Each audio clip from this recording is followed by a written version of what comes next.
Olá,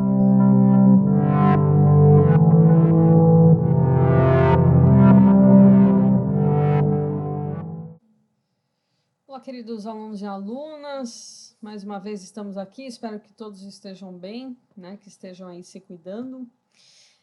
Hoje a gente vai falar sobre um assunto já de direito internacional público, que a OAB gosta bastante de falar, né? Já por várias vezes ela já pediu esse assunto na OAB, nas últimas situações a gente teve bastante isso que se chama imunidade diplomática, né? Então, é interessante quando a gente tem casos de diplomatas que estão, obviamente, no exterior, e aí a gente vê uma questão bastante interessante, né? Até quando, até onde ele responde para o Brasil ou para o país em que ele está. Então, essa imunidade diplomática é um princípio corrente no direito internacional, que os estados ele têm autoridade para impor a sua jurisdição a todos quanto estejam em seu território. Mas há casos em que algumas pessoas podem estar nesse território atuando com capacidade oficial a serviço de outro estado, quando então vem à tona a questão da imunidade de jurisdição estatal. E essa origem remonta já no século XIX, né? E a antiga regra do sistema feudal. Então, assim, são iguais e os iguais são iguais e não podem julgar fatos ou questões de iguais sob pena de violação da questão da igualdade soberana dos estados, que está lá consagrado no artigo 2º, parágrafo 1º da Carta da ONU, ou seja, igualdade dos estados, né? Ou seja, aquelas pessoas que estão no território de um estado estrangeiro, agindo em sua capacidade oficial, à cortesia do Estado, existe essa reciprocidade internacional que é necessária à boa convivência das nações, né? E impõe que elas sejam imunes à jurisdição estatal. Por quê? Porque elas têm segredos de Estado, né? E também porque elas desfrutam de prerrogativas especiais inerentes ao seu cargo ou função, e sujeita apenas, salvo no caso de renúncia expressa do Estado. Aliás, caiu uma questão relativa à renúncia expressa do Estado na OAB, com relação à jurisdição de seu país de origem, né? Então, em suma, a imunidade de jurisdição ela surge no fim de garantir a independência e a estabilidade dos representantes de um Estado estrangeiro, baseado, então, numa ficção que a gente chama, que se chama extraterritorialidade. Essa imunidade de direito público consiste em privilégios de ordem civil, criminal e fiscal. E a gente vai ver também um plus trabalhista, que foi uma questão também que caiu recentemente na OAB. Vamos então seguir na tela essa questão das imunidades. O tema relativo aos privilégios e imunidades concernentes às relações diplomáticas e consulares foi tratado por duas convenções celebradas nos anos 60. A primeira delas foi a Convenção de Viena sobre Relações Diplomáticas, em 1961, e, na sequência, a Convenção de Viena sobre Relações Consulares, de 1963, ambas ratificadas pelo Brasil e em vigor entre nós. O motivo de se ter concluído duas convenções sobre essa matéria está ligado ao fato do diplomata representar o estado de origem sujeito à soberania local, bem como em relação ao trato bilateral dos assuntos de Estado, ao passo que o cônsul representa o estado de origem para fim de cuidar no território onde se encontra de interesses privados. Então, enquanto os membros de missões diplomáticas são amplos, os dos cônjuges e funcionários consulares são totalmente restritos. Então, no Brasil, o Brasil é diferenciado, ele unificou as duas carreiras, ou seja, cada profissional da diplomacia nesses países, eles transitam entre funções consulares e funções diplomáticas. No Brasil, como já esboçado, as carreiras diplomática e consular são unificadas, autorizando então os que nela ingressam, após o curso preparatório no Instituto Rio Branco, a exercerem ambas as funções, a depender então da nomeação para uma ou para outra. Com a finalidade de permitir que seus agentes diplomáticos, no exercício pleno e sem restrição com relação aos deveres que lhes são inerentes, a representação dos estados outorgam certos privilégios e prerrogativas inerentes à função, sem os quais não poderiam livremente e com independência exercer a sua profissão. Essas prerrogativas e imunidades são fruto do costume internacional e da prática diplomática, além de historicamente anteriores à imunidade do próprio Estado, e foram positivadas nos artigos 20 a 42 da Convenção de Viena sobre Relações Diplomáticas de 1961. Tanto os diplomatas de carreira, que vão desde o embaixador até o terceiro secretário, quanto o pessoal do quadro administrativo e técnico, já caiu no OAB uma questão sobre isso, consultores, tradutores, contabilistas, esses últimos desde que provenham do estado de origem e não recrutados in loco, ou seja, se eu saio com uma missão diplomática e eu levo toda a minha equipe, todos vão ter imunidade quase absoluta, sendo poucas as exceções a essa regra, a exemplo das questões relativas à propriedade privada imobiliária, à herança e às atividades comerciais privadas, que estão lá no artigo 31, parágrafo 1º, alíneas A, B e C da Convenção de 61. Assim, o pessoal da missão goza de ampla imunidade de jurisdição penal e civil e ainda tributária. Então, sem se perquirir até que ponto os seus atos foram não praticados no exercício de suas funções. Aqui também se inclui também o chefe de Estado, então, presidente da República. Essas pessoas também são fisicamente invioláveis e não podem, em caso algum, serem obrigadas a depor como testemunhas. Dentro da sistemática da Convenção de Viena de 61, a gente pode dividir as prerrogativas e imunidade diplomática em dois grupos, relativas à missão diplomática e as relativas aos agentes diplomáticos. As prerrogativas e imunidades da missão, a gente pode resumir algo que a OAB sempre pergunta, quando faz a pergunta, ela fala do local. Os locais da missão são invioláveis, ou seja, consulados e embaixadas, não podendo os estados, os agentes do estado acreditado, a gente tem lá o estado acreditante e estado acreditado. Acreditante, por exemplo, é o Brasil, que manda os seus diplomatas para Nova York, por exemplo. Estados Unidos vai ser, então, o estado acreditado. Então, como, por exemplo, uma autoridade policial, autoridade judiciária, né, pode entrar no consulado sem o consentimento do chefe da missão? Não. Está lá no artigo 22, parágrafo 1º da Convenção de 61. Essa é uma regra universalmente aceita desde há muito tempo e é justificada pelo fato desses locais serem usados como sede da missão. Muitos até consideram a mais importante prerrogativa diplomática existente. Então, essa inviolabilidade, segundo o próprio CDI das Nações Unidas, é um atributo do Estado acreditante e não uma consequência da inviolabilidade do chefe da missão. Então, nesse sentido é que não podem policiais do Estado acreditado, ou seja, nesse nosso exemplo, Estados Unidos, sem o consentimento do chefe da missão, invadir a embaixada de um país estrangeiro a fim de capturar certo indivíduo procurado e lá asilado. Então, isso é bastante comum em filmes, né, onde tá lá o fugitivo, ele pula o muro da embaixada, né, do tipo, olha, aqui eu já estou no outro país.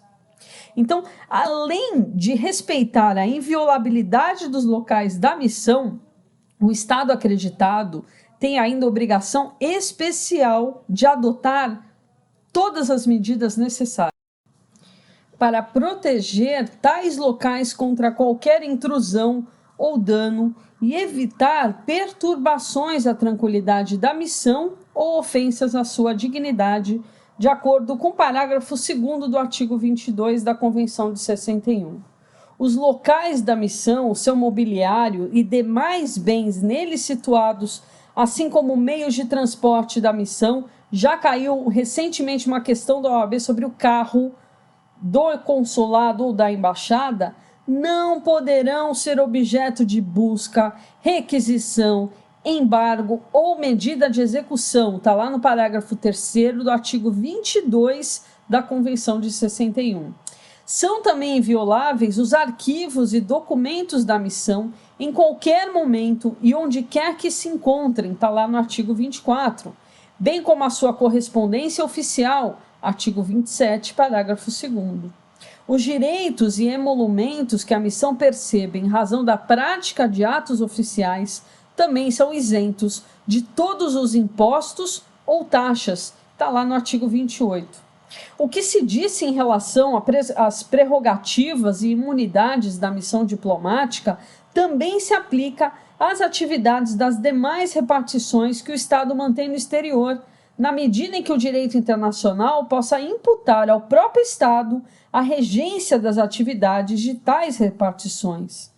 Assim, tanto no caso das missões diplomáticas, quanto no caso relativo às demais repartições que o Estado mantém no exterior, é certo que a responsabilidade pelos atos por esses órgãos causados deve recair sobre o Estado acreditante, ou seja, Brasil, sem que este possa alegar que a missão ou repartição sua, situada no estrangeiro, ultrapassou os comandos atribuídos, uma vez que, em se tratando de órgãos seus, sobre ele deve recair a eventual responsabilidade. São basicamente 3 os tipos de garantias conferidos aos agentes diplomáticos: a inviolabilidade pessoal e domiciliar, a imunidade jurisdicional e a isenção fiscal. Essas garantias decorrem do acreditamento, o agreement, do agente diplomático pelo Estado acreditante, junto ao Ministério das Relações Exteriores do Estado acreditado, condição sem a qual elas não operam juridicamente. Como já se disse, tais privilégios e imunidades são-lhes concedidos sem se perquirir até que ponto os atos por eles praticados encontram-se ou não no âmbito do exercício de suas funções. Então vamos ver cada uma delas. Inviolabilidade pessoal e domiciliar. Esse é um privilégio conferido aos agentes diplomáticos desde os tempos mais remotos. A inviolabilidade atribui a esses agentes a chamada intangibilidade, garantindo segurança absoluta para o desempenho das suas funções e colocando acima de qualquer ofensa ou perseguição. Então, eles não podem ser presos, eles não podem ser detidos, perseguidos, e eles estão a salvo de qualquer ato de polícia contra a sua pessoa. Além do pessoal da missão, a inviolabilidade alcança, obviamente, chefes de Estado, os seus familiares, já caiu uma questão na OAB, os seus familiares também, os chefes de governo, os ministros de relações exteriores e o pessoal que os acompanha.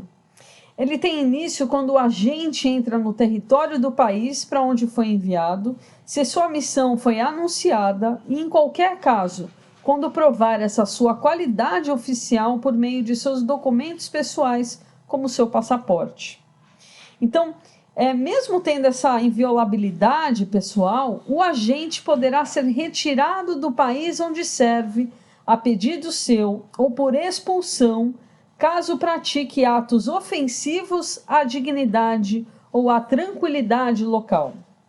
Assim, nos termos do artigo 29 da Convenção de Viena de 1961, A pessoa do agente diplomático não poderá ser objeto de nenhuma forma de detenção ou prisão, devendo o Estado acreditado tratá-lo com devido respeito e adotar todas as medidas adequadas para impedir qualquer ofensa à pessoa, liberdade ou dignidade. Os locais da missão, ou seja, os edifícios, departamentos, eles são fisicamente invioláveis, assim como o mobiliário e demais bens situados, bem como os meios de transporte, como eu já tinha falado. A residência particular do agente diplomático, e aí por residência particular a gente entende onde ele vive, né? Pode ser quarto de hotel, por exemplo, goza da mesma inviolabilidade e proteção que os locais da missão, que permite, inclusive, dele asilar perseguidos políticos que lhe peçam, por exemplo, ajuda, bem como seus documentos, sua correspondência oficial, inclusive e-mails e seus bens. Está lá no artigo 30, parágrafos 1º e 2º da Convenção de 61. São também invioláveis os locais residenciais utilizados pelo quadro administrativo e técnico, bem assim como os arquivos, documentos, qualquer momento e onde quer que se encontre. A inviolabilidade dos edifícios diplomáticos não significa que eles estejam à margem do direito local, exatamente por não serem extensão do território estrangeiro dentro do território nacional. Com relação aos arquivos e documentos, deve-se ter como certo que hoje em dia, nesse conceito também se incluem todos os suportes de dados eletrônicos ou digitais da missão, como computadores, CD-ROMs, cartões de memória, etc. Vamos falar agora de imunidade jurisdicional. Tem também os agentes diplomáticos, imunidade à jurisdição civil e penal nos estados em que estão acreditados. Também já caiu uma questão aí criminal de um diplomata que tinha matado a mulher, enfim. É importante dizer que a imunidade penal ela é absoluta e irrenunciável. Caiu na OAB exatamente essa frase. Vou repetir, a imunidade penal é absoluta e irrenunciável. Não pode, dessa forma, os agentes serem presos ou processados pelos crimes que cometerem no estado acreditado, quaisquer que sejam os delitos. Vou repetir, a imunidade penal é absoluta e irrenunciável, quaisquer que sejam os delitos, bastando a apuração de sua qualidade funcional para fazer cessar o processo. O privilégio ele está ligado à integral liberdade que devem ter os agentes diplomáticos no exercício de suas funções, onde quer que estejam.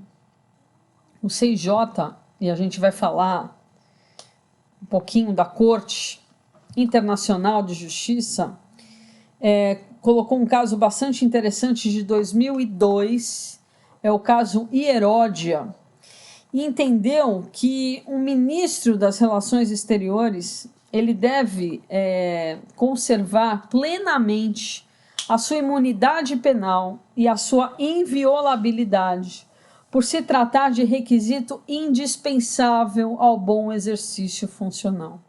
Então, quando se diz que a imunidade penal é absoluta, quaisquer que sejam os delitos, se está referindo aos crimes tipificados pelo direito interno do Estado acreditado, não aos crimes internacionais tipificados pelo Estatuto de Roma, do Tribunal Penal Internacional de 98. Então, é bom que fique claro que a imunidade penal absoluta que se trata na Convenção de Viena sobre Relações Diplomáticas de 1961 não alcança os crimes de competência do TPI nos termos do artigo 27, parágrafo 2º do Estatuto de Roma, que diz o seguinte: as imunidades ou normas de procedimentos especiais decorrentes da qualidade oficial de uma pessoa, nos termos do direito interno ou direito internacional, não devem obstar a que o tribunal exerça a sua jurisdição sobre essa pessoa. Então, dessa forma, salvo no que tange a esses crimes de competência da Justiça Penal Internacional, parece ainda válida uma advertência de que é preferível que o delinquente diplomático se salve do que dar causa a um perigoso incidente internacional. Então, com relação à jurisdição civil, costume internacional já delineava há muito um princípio segundo o qual os agentes diplomáticos não podem ser demandados judicialmente no foro do Estado estrangeiro onde prestam serviços, mesmo que a demanda nada tenha a ver com o exercício diplomático. Caiu recentemente, tipo há uns 2 anos atrás, numa prova da OAB. Então, por exemplo, mesmo que um imóvel ocupado por um agente diplomático tenha por base um contrato firmado a título particular por essa pessoa que goza de tais imunidades, os tribunais nacionais, ou seja, do Estado acreditado, não são competentes para conhecer das ações que lhe digam respeito. Mas hoje ainda não existe uma pacificação a respeito disso. O agente ele não é obrigado a prestar, por exemplo, depoimento como testemunha.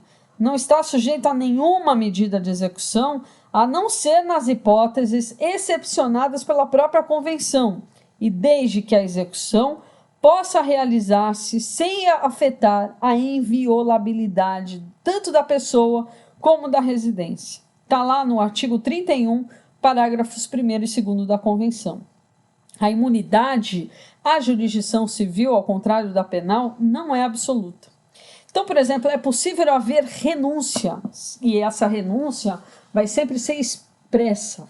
A imunidade de jurisdição civil do agente, levada pelo seu estado de origem, com o intuito de permitir que o estado acreditado que deflagre, por exemplo, contra ele uma ação civil de qualquer índole. Então, é importante dizer que o artigo 32, parágrafo 4º da Convenção de Viena de 1961, estabelece que a renúncia à imunidade de jurisdição no tocante às ações cíveis e administrativas não implica a renúncia à imunidade com relação às medidas de execução da sentença, para que essa nova renúncia é necessária. Essa regra já foi considerada imoral por alguns doutrinadores. Embora, de um ponto de vista puramente teórico, se possa dizer que essa renúncia à imunidade de jurisdição deve significar renúncia automática no tocante à execução da sentença, há uma série de considerações, inclusive políticas, que justificam a manutenção dessa distinção. Em alguns casos, o Estado acreditante poderia, por exemplo, concordar com a sujeição de um agente diplomático seu à justiça local, visando conseguir uma perfeita elucidação do caso, sem desejar que medidas de execução fossem adotadas com relação a ele. Além do mais, a distinção conta com a aceitação doutrinária do direito internacional e costumeira também, e não haveria vantagem em abolir essa distinção entre imunidade de jurisdição e imunidade de execução. Então, é possível ao Estado acreditante renunciar expressamente à imunidade de jurisdição civil garantida ao seu agente diplomático, que não se estende à eventual execução de sentença, porque vai ser necessária uma nova renúncia. Esses privilégios concedidos aos agentes diplomáticos, sejam de carreira, quadro administrativo ou técnico, estende-se às famílias. Especial atenção aqui, pessoal. Já caiu também uma questão relacionada à família de diplomata. Família de diplomata é como se o diplomata fosse, tá? Desde que esses membros da família vivam sob a dependência dele no exterior e tem inclusive o nome incluído na lista diplomática. Ou seja, na Convenção de Viena de 61, ela é omissa relativamente ao que se considera família.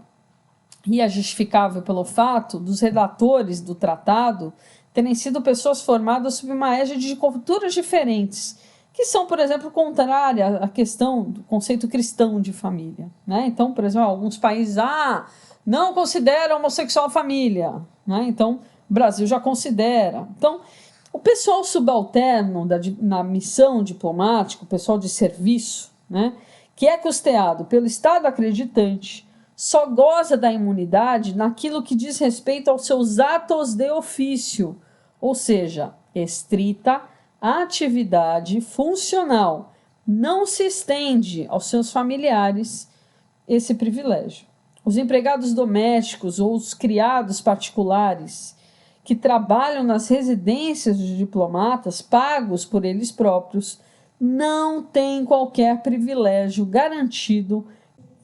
O terceiro privilégio conferido aos agentes diplomáticos, que estão lá no artigo 34 da Convenção, é a isenção fiscal, sonho de todo mundo, né, pessoal? Que libera o agente do pagamento de todos os impostos e taxas, pessoais ou reais, nacionais, regionais ou municipais, com as exceções: impostos indiretos, que estejam normalmente incluídos no preço das mercadorias e serviços, impostos e taxas sobre bens imóveis privados situados no território do Estado acreditado, a não ser que o agente diplomático os possua em nome do Estado acreditante e para os fins da missão, direitos de sucessão percebidos pelo Estado acreditado, salvo aqueles dispostos no artigo 39, parágrafo 4º, impostos e taxas sobre rendimentos privados que tenham a sua origem no Estado acreditado e os impostos sobre o capital referente a investimentos em empresas comerciais no Estado acreditado, impostos e taxas cobrados por serviços específicos prestados, como água, esgoto, iluminação, nos países que tais serviços são prestados por empresas particulares contratadas, direito de registro, de hipoteca, custas judiciais, imposto de selo relativos a bens imóveis.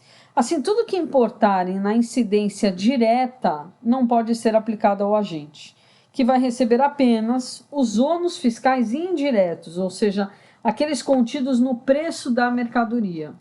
Então, tudo que se destine ao uso oficial e pessoal da missão, bem como seus funcionários, estão livres de qualquer encargo.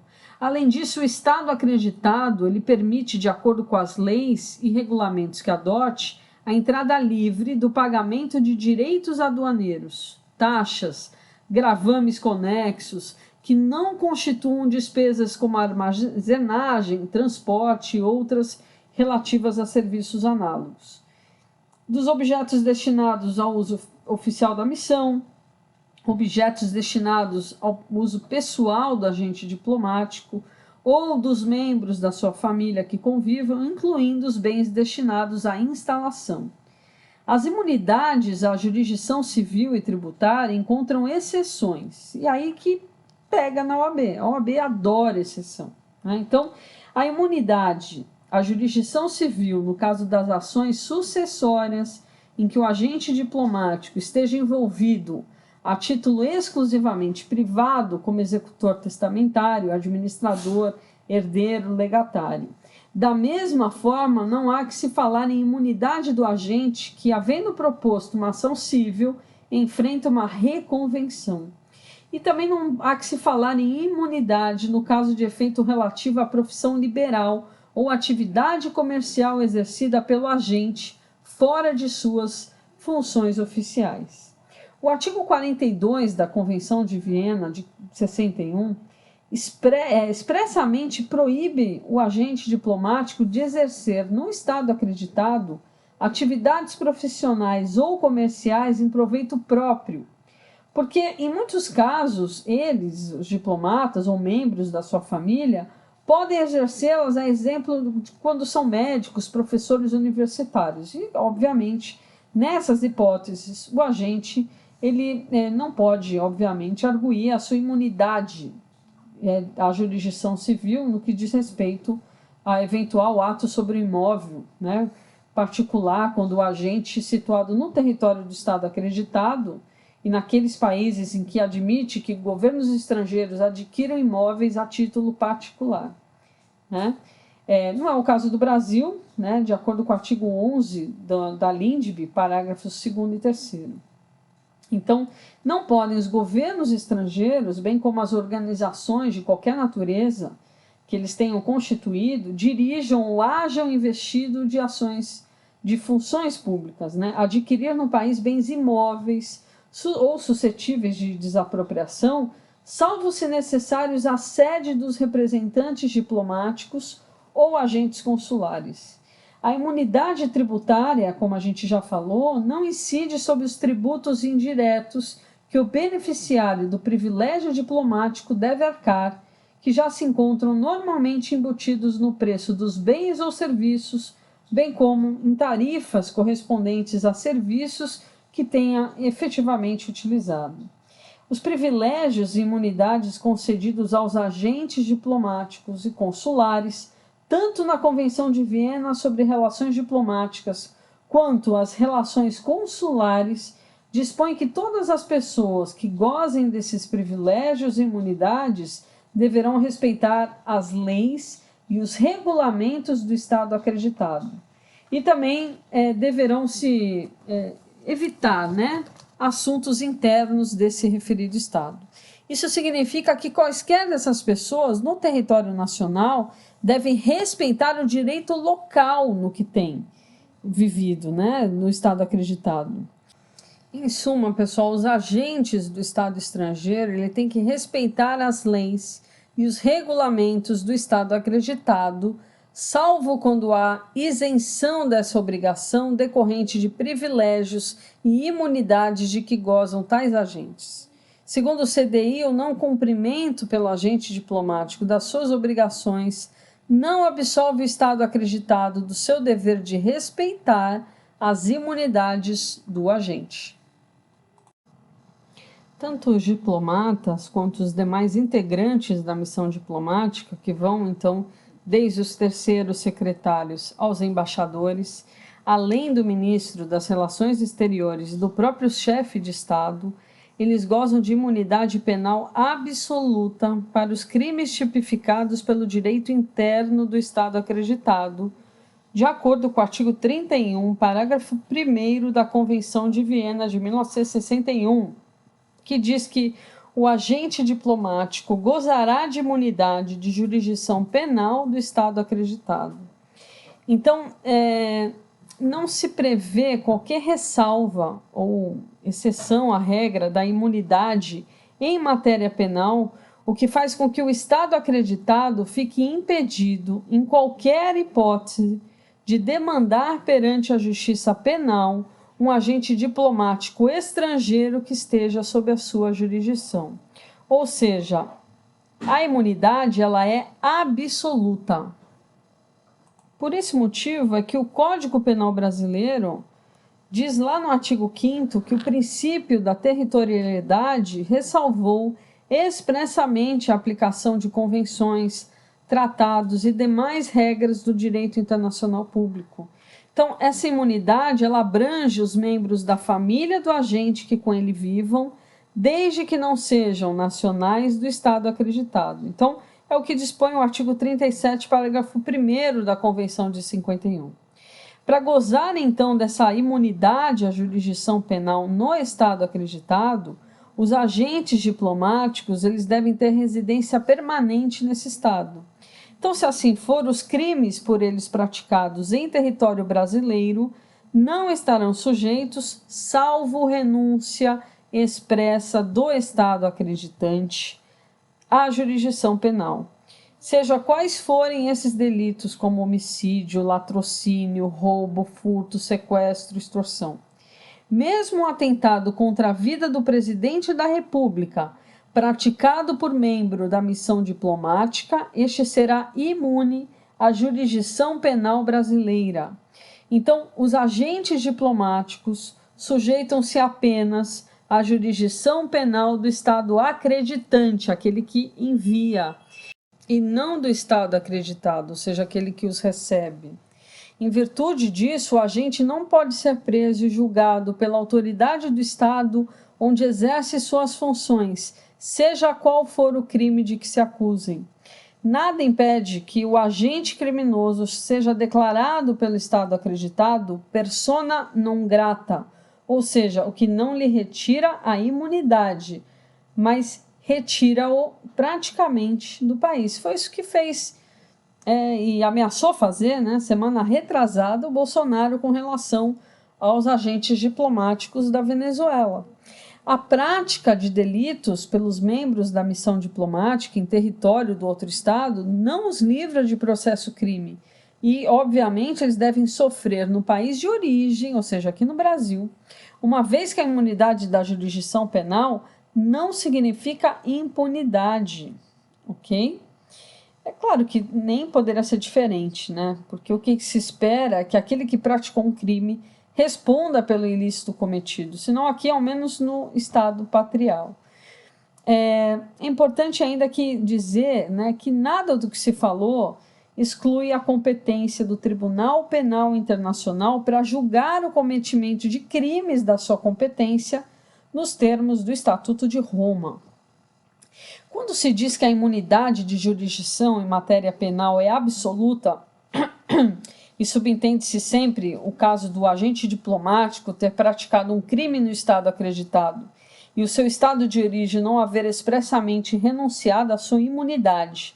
Se o estado acreditante, no caso do Brasil, renunciar expressamente a ela, que é raríssimo de ocorrer, nesse caso poderá ser o agente julgado no estado acreditado. Então, vamos colocar um exemplo aqui. Um diplomata sai do Brasil a trabalho, leva sua família e mata sua esposa.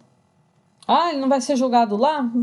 Vai se o Brasil renunciar essa imunidade dele, ok? Se não renunciar, ele será julgado no Brasil, tá? Então, essa faculdade de renúncia que se estende, obviamente, às imunidades civis é concedida somente ao Estado e a mais nenhum outro ente. Assim, ainda que os próprios representantes diplomáticos e consulares pretendam renunciar às suas imunidades penais e civis, eles não podem fazer. A renúncia à imunidade é sempre interpretada de forma restritiva.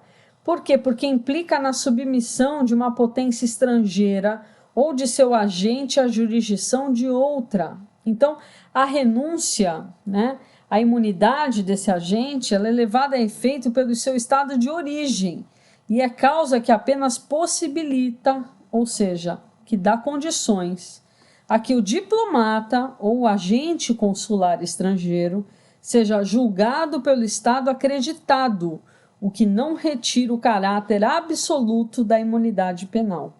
Então, na prática das relações internacionais, havendo o cometimento de crimes por agentes diplomáticos sem que o Estado acreditante tenha renunciado expressamente à imunidade, dependendo da gravidade da infração cometida e nas circunstâncias excepcionais, o que se nota é o recurso do artigo 9º, parágrafo 1º da Convenção de Viena, que diz que o Estado acreditado poderá a qualquer momento, e sem ser obrigado a justificar a sua decisão, notificar o Estado acreditante que o chefe da missão ou qualquer membro do pessoal diplomático da missão é persona non grata ou que outro membro do pessoal da missão não é aceitável.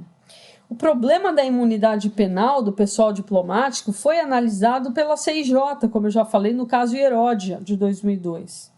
Acusado de graves violações ao direito internacional humanitário e de crimes contra a humanidade, Heródia, então ministro das Relações Exteriores do Congo, teve sua prisão decretada por um juiz belga em abril de 2000. Inconformado, o Congo submeteu o caso à CIJ e, na sentença em 2002, destacou ser da natureza das funções de um ministro das Relações Exteriores empreender viagens ao redor do mundo no exercício de suas funções, não podendo ser preso por autoridades de qualquer Estado estrangeiro, ainda que em decorrência da prática de crime contra os direitos humanos. Assim entendeu a CIJ, com fundamento no direito internacional costumeiro, que o pessoal da missão diplomática, no caso, O ministro das Relações Exteriores deve conservar plenamente a sua imunidade penal, a sua inviolabilidade, por se tratar de requisito indispensável ao bom exercício de suas funções. A única possibilidade de se condenar o agente, também segundo entendeu a CIJ, seria abrindo contra ele um processo penal em seu próprio Estado. Essa doutrina teve bases teóricas firmadas a partir do caso Lotus, que foi julgado pela CPJI em 1927. E, na época, se afirmou sobre o princípio da igualdade entre os Estados e o caráter absoluto das imunidades dos chefes de Estado perante a justiça de Estados terceiros. Essa doutrina, mesmo depois da entrada em vigor do TPI, em 2002, ela está soberanamente abalada, né? Principalmente no que tange os crimes tipificados no Estatuto de Roma, como genocídio, crimes contra a humanidade, crimes de guerra, crimes de agressão. Especialmente em virtude da regra segundo a qual as imunidades ou normas de procedimentos especiais decorrentes da qualidade oficial de uma pessoa, nos termos do direito interno ou direito internacional, não deverão obstar a que o tribunal exerça sua jurisdição sobre essa pessoa. Então, em suma, a gente pode dizer que a imunidade penal clássica dos membros de missões diplomáticas ainda se mantém, mas para crimes previstos nos ordenamentos internos dos estados acreditados, que por esses poderiam ser julgados, não para delitos internacionais definidos pelo Tribunal Penal Internacional, Direito Penal Internacional, que integram a categoria do jus cogens no plano internacional. A imunidade penal dos agentes diplomáticos não impede que a polícia local investigue o crime praticado, colha informações necessárias com relação ao seu esclarecimento, né, e que deverão ser enviadas às autoridades do país de origem do agente, a fim de que a justiça tome as providências necessárias para o seu processo e julgamento. Em outras palavras, caso um crime seja cometido no Brasil por um embaixador, por exemplo, nada impede que esse funcionário estrangeiro seja capturado a fim de que não continue no intento criminoso. Não há lavratura de auto de prisão em flagrante, nesse caso, apenas o registro da ocorrência para efeitos documentais, documentos que serão enviados para o seu país de origem para fins da persecução penal. No que diz respeito aos cônsules, como a gente já falou, a imunidade penal só alcança os atos de ofício. Assim, ao contrário dos diplomatas e do pessoal da missão diplomática, relativamente aos cônsules, não se tem dúvida de que os crimes comuns por eles praticados em território nacional poderão ser investigados e aqui julgados. Apenas os crimes afetos à estrita função consular, estes sim acobertados pela imunidade penal, é que não serão passíveis de punição pelo país local. Por exemplo, uma outorga fraudulenta de passaporte, falsidade na lavratura de guias de exportação, etc. Uma questão importante é saber qual o juízo competente no Brasil para julgar o agente diplomático brasileiro responsável pelo cometimento de crime no Estado acreditado.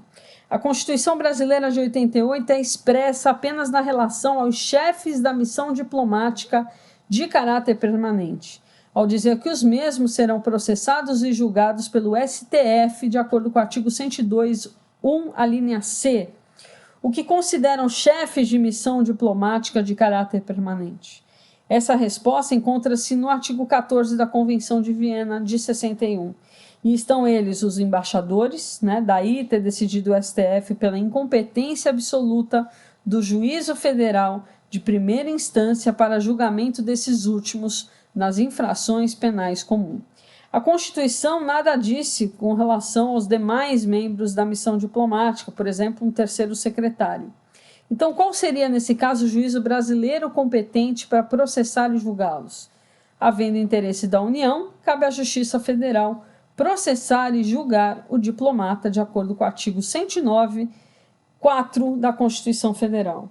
O agente diplomático ou consular que tiver a nacionalidade do Estado acreditado não terá imunidade à jurisdição penal deste, sequer podendo alegá-la como meio de regresso ao Estado acreditante, para que este último seja processado e julgado. Então, por exemplo, um agente brasileiro que serve missão fora do Brasil, na Itália, e também ele é italiano por ter dupla nacionalidade. Nesse caso, cometido o crime na Itália, Estado acreditado, ele pode perfeitamente, perante a justiça italiana, ser julgado, ser condenado, porque o agente, apesar de estar em serviço do Brasil, também é nacional italiano. Então, aqui a regra da imunidade em relação ao serviço cai em face do direito sagrado que têm os estados de impor aos seus nacionais a sua jurisdição.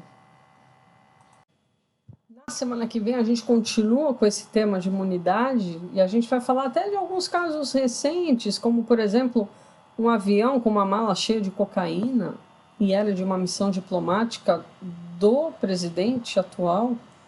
E a gente vai falar de outras questões. Presidente Dilma, que considerou persona non grata um agente diplomático em uma cerimônia de entrega, né, de recepção.